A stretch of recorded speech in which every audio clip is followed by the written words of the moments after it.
cosa, el tiempo se agota, todo va cayendo a cortas cuentagotas. Y que cuentas tú de nuevo, dímelo en murmullos. Sabes, aún no logro devorar mi orgullo. Lo necesito, me mantiene vivo y hip hopera adicto. A veces me comparo con los cuerpos celestes y me doy cuenta de que soy polvo inexistente, una materia más que siente y piensa. Es una bendición saber que gracias a esto expresa un imbécil como yo lo que se guarda en mind. Black and white, añoro otro Big Bang. Que se lleve mis suspiros de una vez por todas, el daño que me hice a mí y el que me hicieron zorras. Yo no soy la víctima de nada ni de nadie, solo soy otro pendejo que flota en el aire. Espero encontrarme antes de que yo me marche, o tal vez me encuentro en lo que en esta hoja manche. Tuche, con mi sangre hago buches, no por la necesidad de que me escuches,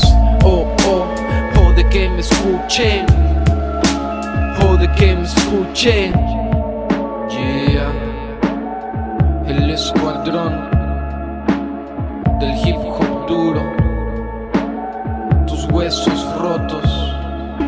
Somos tan pequeños y nos preocupamos por cosas tan vanas. Nos esparcimos y morimos como el sonido de campanas, o como la bruma en la helada madrugada. Cada madrugada somos tan pequeños y nos preocupamos por cosas tan vanas. Nos esparcimos y morimos como el sonido de campanas, o como la bruma en la helada madrugada. Cada madrugada.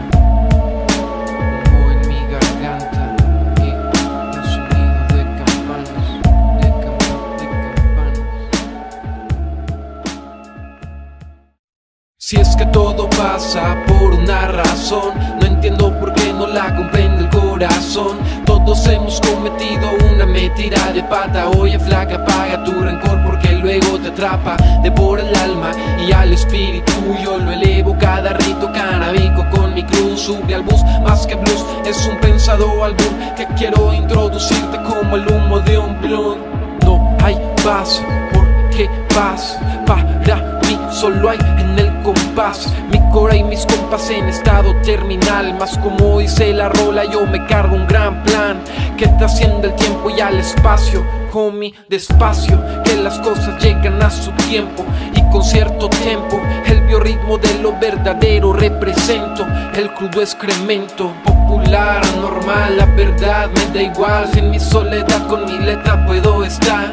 El juzgar, criticar, amarte u odiar, o solo poner una pista para jugar. A que soy Dios, reviento oídos, maestro en el arte de decir adiós.